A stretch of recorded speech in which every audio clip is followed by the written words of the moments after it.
Hello everybody, thank you for watching the third episode of our Appalachian Trail journey. During this section of the trail we go from Woody's Gap, up Blood Mountain, and all the way down to Tesnatee Gap. The whole Georgia section of the Appalachian Trail brings back a lot of memories for Micah and myself because we've done it all once before. Back in 2012, we brought the kids. The girls were 7 and 8, and our son was about 14, and he brought a friend. And we did the whole Georgia section, all 78 miles, plus about another 8 miles back to where the car was parked.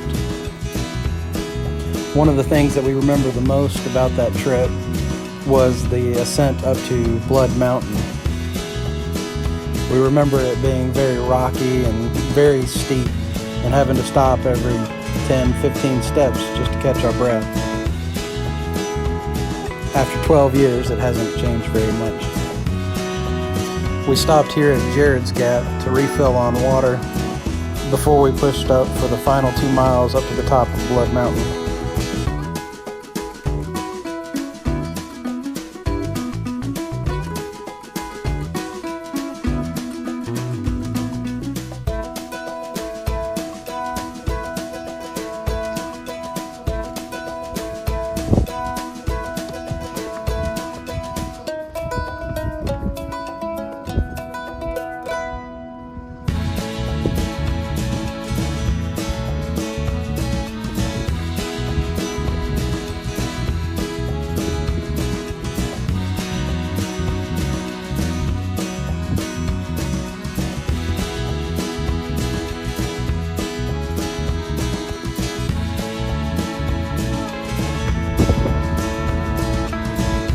This here was the last little push before you get to the top of Blood Mountain.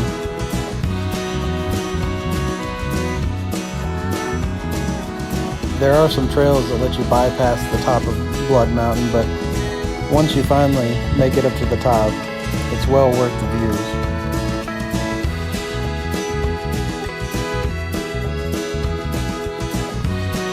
It also has one of the coolest shelters on the trail, made of rock. The time we came with the kids, we were sleeping under a tarp, and it started to rain, and so in the middle of the night we had to get up and come into this shelter to get out of the rain.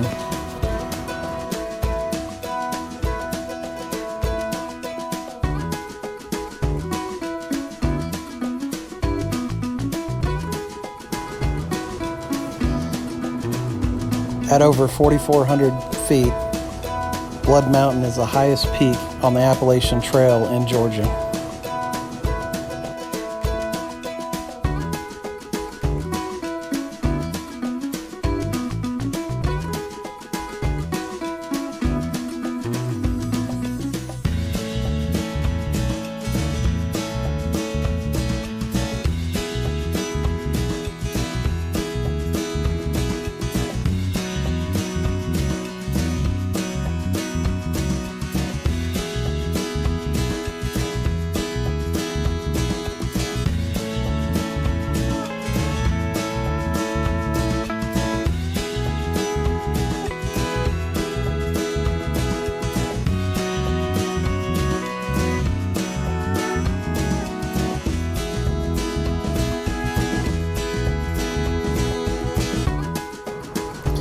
The trail going down Blood Mountain was just as bad, if not worse, than the trail coming up.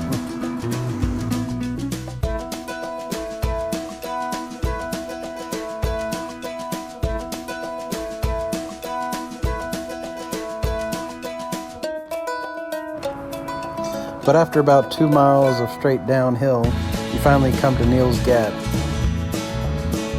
Neal's Gap's a place where a lot of people quit and hang up their hiking shoes, literally hang up their hiking shoes in the tree. And it's the only place where the Appalachian Trail runs through a building. We rested here for a little while before making it another mile north of Neal's Gap to Bull's Gap, where we ended up making camp for the night. Micah's feet had still been giving her trouble, so the following day we made it about 5 miles to Tesnatee Gap, where we caught a ride back to Blairsville, so that we could let her feet heal up for a few more days. Don't forget to like and subscribe to get more updates on our journey. Thanks for watching.